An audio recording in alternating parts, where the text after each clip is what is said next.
Hello बच्चों, welcome back to solve champ. आज के क्लास में हम लोग सीखेंगे क्या होती है अपरिमेय संख्याएं। मैंने देखा है कि अपरिमेय संख्याओं को लेकर के बच्चे अक्सर कंफ्यूज रहते हैं। सो आज के क्लास के बाद ये कंफ्यूजन हमेशा के लिए ख़त्म हो जाना चाहिए। तो सबसे पहले डिफिनीशन पर आते हैं। वैसी संख्याएं जिन्हें p/q के रूप में नहीं लिखा जा सकता है अपरिमेय संख्याएं कहलाते हैं। कुछ याद आ रहा है? p/q के रूप में याद करो थोड़ा सा। हम लोगों ने पढ़ा था अभी परिमेय संख्याओं के बारे में। क्या था परिमेय संख्याओं का डिफिनीशन?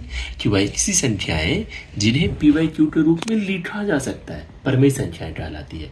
तो जिन्हें नहीं लिखा जा सकता है उन्हें अपरिमेय संख्याएं कहते हैं। एक चीज और, अपरिमेय संख्याओं को इंग्लिश में क्या कहते हैं? इरेशनल नंबर्स कहते हैं। ये भी जरूर याद रखना, आगे के क्लासेज में ना काम आएगा। ठीक है, चलो कुछ एग्जाम्पल्स देखते हैं, तब थोड़ा और अच्छे वे में समझ पाओगे। जैसे देखो √2, स्क्वायर रूट 2, स्क्वायर रूट 3, पाई। देखिए स्क्वायर रूट 2 का वैल्यू क्या है? 1.41421356237। अब ये एंड नहीं हुआ है, चलते जा रहा है।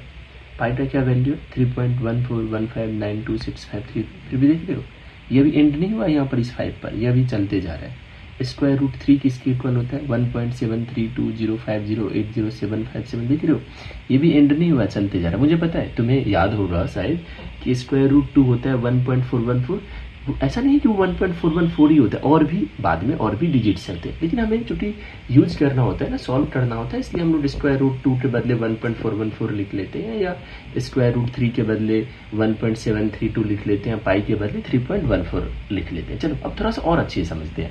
मैं क्या कर रहा हूँ कि इन नंबर्स को तुम p/q के रूप में नहीं लिख सकते। जरा कुछ एग्जांपल्स लेते हैं जिसे p/q के रूप में लिख सकते हैं। बेसिकली परिमेय संख्याओं पर फोकस करते हैं। सबसे पहले ले लो 1/2।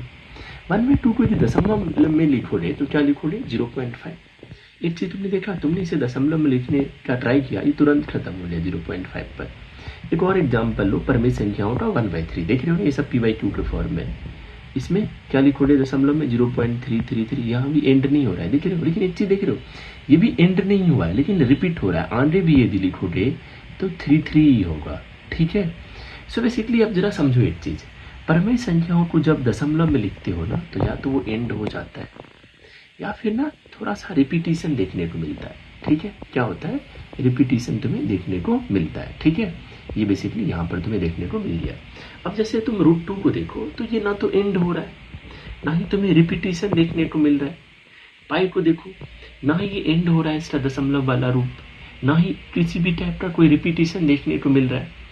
स्क्वायर रूट 3 को देखो, ना ही ये एंड हो रहा है और ना ही रिपीटिशन देखने को मिल रहा है। तुम एक चीज देख रहे हो, सो परिमेय संख्याओं में क्या होता है कि उनका जब दशमलव प्रसार देखोगे तो या तो वो खत्म होते हुए दिखेगा या तो रिपीटिशन दिखेगा। वही अपरिमेय संख्याएं में ऐसे नहीं होता है, इसलिए ये स्क्वायर रूट 2 हो गया, स्क्वायर रूट 3 हो गया, पाई हो गया, ये सब क्या हुआ? अपरिमेय संख्याएं कहलाती है। ठीक है, ध्यान रखना p/q के रूप में नहीं लिख सकते हो। अब मेरा ना एक छोटा सा सवाल है तुम लोगों से, कमेंट में जरूर बताना, तभी मैं समझूंगा कि तुमने सीखा या नहीं सीखा। सवाल क्या है वो जरा देखो। सवाल ये है कि स्क्वायर रूट 11 परिमेय संख्या है या अपरिमेय संख्या है? एक सवाल नहीं पूछूंगा, आज 2 सवाल पूछूंगा, क्योंकि अब तो तुमने काफी कुछ सीख लिया, तभी तो मैं भी सीखूंगा ना, कि तभी तो मैं भी समझूंगा ना कि मेरे बच्चे सीख पा रहे हैं या नहीं सीख पा रहे हैं। दूसरा सवाल है कि स्क्वायर रूट 16 परिमेय संख्या है या अपरिमेय संख्या है? इन दोनों सवालों का जरूर जवाब देना। चलो फिर यदि आज का क्लास अच्छा लगा, ये वीडियो सही लगी हो तो वीडियो को करो लाइक और अपने दोस्तों को भी जरूर शेयर करो, और चैनल को करो सब्सक्राइब, क्योंकि मेरा गोल ये है कि अप्रैल में जब तुम स्कूल जाओ क्लास 10th में, तो तुम्हारा क्लास टीचर तुम्हें देख के शॉक्ड रह जाए कि आखिर तुमने कहाँ से सीख लिया इन 1-2 महीने में इतनी सारी चीज़ें।